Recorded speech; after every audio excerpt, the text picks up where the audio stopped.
𝘤𝘰𝘭𝘭𝘢𝘣s, so she decided to cut her hair and colored it red, like a really bright red. Ewan ko talaga kung ano iniisip ko. I have this jeans that I thrifted. Super nice, guys. It's flare. I just used this one. Kahit days maulan, you have to wear your sunscreen. Every tear that you cry is worth it. That's so cute! Yeah. Tingnan sa typhoon today.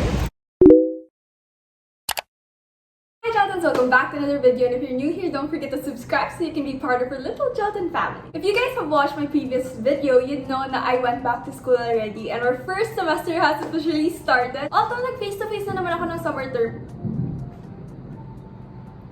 Why does it always start raining while I'm videoing? Okay, so yeah, we had our summer term. So basically, nag-face-to-face na ako 2 months ago. But konti lang yung tinitake ko classes before and super konti lang ng tao sa school. And now that the first term has officially started, grabe guys, I'm finally getting the feels of real college. Or tumunog na yung bell and everyone's like transferring to their classroom. As in, wala ka talagang malakadan. I meet so many people every day and syempre, may mga cuties din. Alam niyo ba guys, yung mga uso sa Wattpad dati? Laging merong part sa story na parang nagkabanggaan sila. Like, boy, I will demonstrate. Sobrang nagmamadali ko.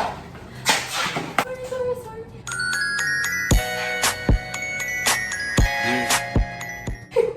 And super possible pala yun dahil sobrang dami talagang tao sa campus. And hindi ko lang sure kung cute ha, kasi hindi ko pa na-try. Baka naman. But in case of beauty talaga yung makabangga mo, you know, you wanna look your best and just in general, you wanna look good when you're in school. So, that's why I'm gonna be filming a Get Ready With Me for uni. And, okay, jokes aside, hindi to because, you know, for crushes. Although, pwede din. But I just really wanna look good whenever I go to school. It just makes me more confident to, you know, face the college world. So, with that being said, so for this Get Ready With Me video, we'll deal with 3 things. So, first and foremost, I'll share to you guys some hair care tips, and then we'll pick an outfit, and finally, I'll show you guys my skincare routine. If you have been in this channel long enough, you'd know na I did all sorts of things with my hair during the pandemic kasi sobrang na-bored si ate girl. I colored my hair, I think 2 times. First and foremost, I colored it pink. I'm gonna insert pictures and videos. Na-bored lang kami ng mga sisters ko and we decided to color her hair for my niece's birthday. Hindi naman kami mag-birthday, pero kami nag-color ng hair. That's the first time that I colored my hair and grabe guys, naging alambre talaga yung hair ko during that time. But it didn't stop there. Na-bored ulit si ate girl, so she decided to cut her hair and colored it red, like a really bright red. Ewan ko talaga kung ano iniisip ko. Super dry na nga ng hair ko, tapos nag-color ulit ako. Hindi na talaga alam gagawin ko doon. So I tried cutting my hair and everything, pero it still ended up so dry. So now I'm gonna share to you guys all the things that I've learned to revive my hair. Ano ba? Nga ba ng intro? First and foremost, super cliche, but staying hydrated is so important for your hair. Not only for your hair actually, even for your skin. And hindi to like instant effect ha. Baka naman uminom kayo ng 2 liters a day tapos next morning magalit kayo sa akin dahil hindi naging maganda yung hair niyo. It shows its effect in the long run and you'd really notice it. So start drinking 2 to 3 liters of water a day. Next tip, not using shampoo every day. Natural oils pala na nasa scalp mo. It's really helpful for your hair. Kapag hindi mo siya wina-wash off every day. Instead of using shampoo every day, you can use conditioner na lang or on some days you don't even need to wash it para lang preserve yung mga natural oils na useful for your hair. Next one, avoid towel drying. My god, I've been towel drying since birth. Ako na. I mean, I've been using towel for as long as I knew how to take care of myself. But then, the material of a towel is super harsh daw for your hair. Instead of that, you can use an old t-shirt. That's what I use to dry my hair now. Oh my god, nag-iiba na yung lighting ko because, guys, umuulan na. Lagi na lang ako inaabutan ng ulan. Okay, so fourth tip, you have to get your hair trimmed regularly. It's really important pala for your hair kasi after a trim, parang nare-revive yung hair mo. I don't know how to explain it, but my hair just always looks good after a trim. So, get your regular trim twice or thrice a year, and trust me, your hair is gonna thank you for it. Of course, last but not the least, I'm gonna share to you guys a product that I've been using over the past 1.5 weeks since they sent it to me. This is the Cream Silk Salon Expert Daily Treatment. They have 2 variants. They have the Keratin Rebond Straight and also the Keratin Damage Repair. And I've used both alternately over the past 1.5 weeks. And I can really say that it does what it promised. My hair feels so smooth. Pwede ko lang ipatouch sa inyo guys.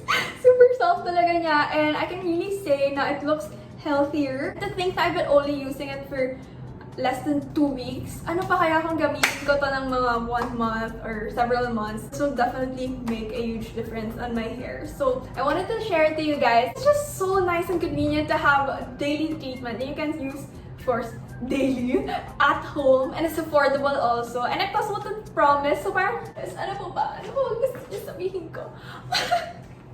My God, Dream Soap, give me a commercial now.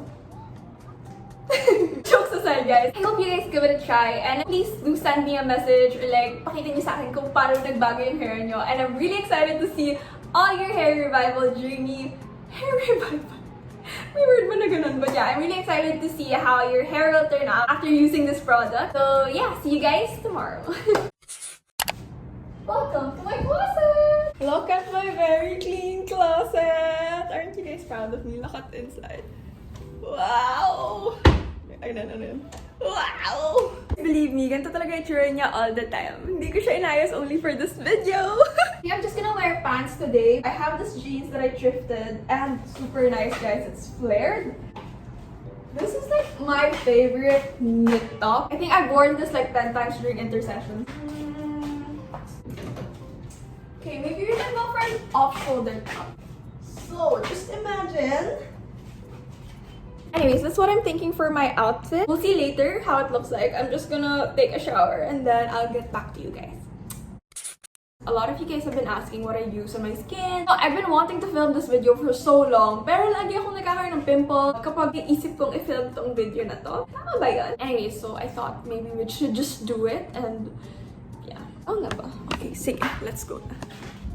Actually, I have different skincare for morning and night, but of course, it's morning, so I'm gonna use my morning skincare. I use this liquid Neutrogena Pure Mild Facial Cleanser. I just use this one. How do people film such aesthetic skincare videos?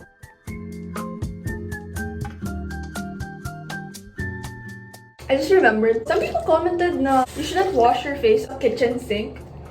Gross that or something. And I totally didn't know that, huh? Like, iba ba yung tubig doon? I don't know. Anyway, so now I'm gonna take a shower. Sobrang mali ng pagkakasunod-sunod ng video na to. But yes, I usually shower kasi before I wash my face. And then after I wash my face, diretso toner and skincare. But yeah, I'm gonna take a shower first and then I'll get back to you later. This is my outfit. What do you guys think? Okay, now I'm gonna be showing you guys the rest of the steps of my skincare routine. The first thing that I put on my face is this Celatec Hydration Alcohol-Free Toner. So I just put it straight to my face. Don't forget your neck, guys! And then, after that, I use the Celatec Hydration Facial Moisturizer. So I just put that all over my face again. Then, finally, my sunscreen, which is so paubos na. I use this sunscreen from Is it Quick Fix or Quick FX? Anyway, so it looks like this. Kahit guys maulan, like it's so kulimlim right now, but you have to wear your sunscreen because the sun never leaves. Hindi katulad niya. Actually, it says that it doubles as a lightweight concealer. So, parang siyang, alam mo yung Bella na sunscreen, which is so popular. I think it's something like that. Parang siyang BB cream and sunscreen in one. I don't know if this is a skincare thing, but I use lip products every day. So, I really take care of my lips. I just use this one from Nivea. This is the Peach Shine. Actually, anything's fine as long as it can moisturize your lips. This one just smells really good, so I really like this. But yeah, that's really it for my skincare routine. I don't have so many steps, especially in the morning. I'm just gonna do a really quick makeup right now. If you guys want to know my makeup routine, I filmed this in my previous video, so I'm just gonna link it somewhere here. So yeah, I'll see you guys in a while. Okay, so this is how my makeup looks like. I think I'm just gonna wear white sneakers that are so dirty. Should I crop it? That does look a little better. I'll show you guys. Okay, so this is how it looks like when it's cropped. I think that looks better. Okay, so this is the final look. What do you think? What do you think? Right now, I'm just waiting for the elevator and then I'm gonna be heading to school already. Actually, I'm a bit early for class, so I'm gonna go to the library first to get some readings done, and then afterwards, I have classes. Sunod-sunod. It's gonna be a busy day, but thank you guys for joining me today.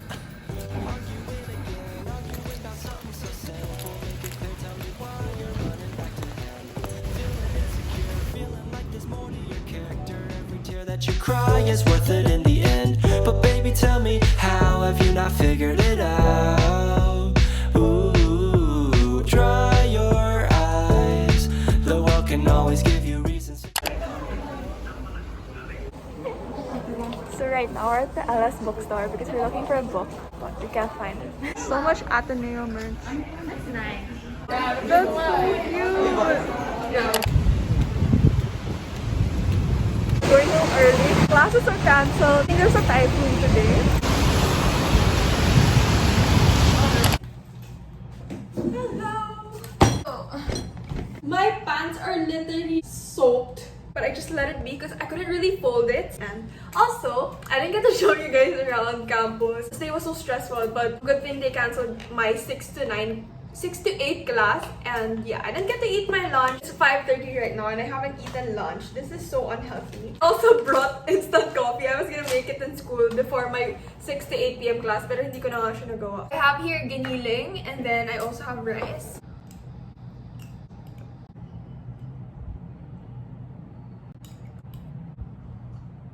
Doesn't even taste like coffee. I really wanted to show you guys more of my uni life, but then super lakas talaga ng ulan a while ago, and then classes were cancelled nga since I think there was typhoon or something. But I hope you guys still enjoy this video nonetheless, and I promise I'll show you guys more of my uni adventures soon. Sana lang makikooperate sa akin yung weather, oo. And next time, wag na akong magsuot ng flare jeans na masyadong mahaba, no? Kasi minap niyo yung baha sa Red Brick Road, guys. Grabe, naloka ako.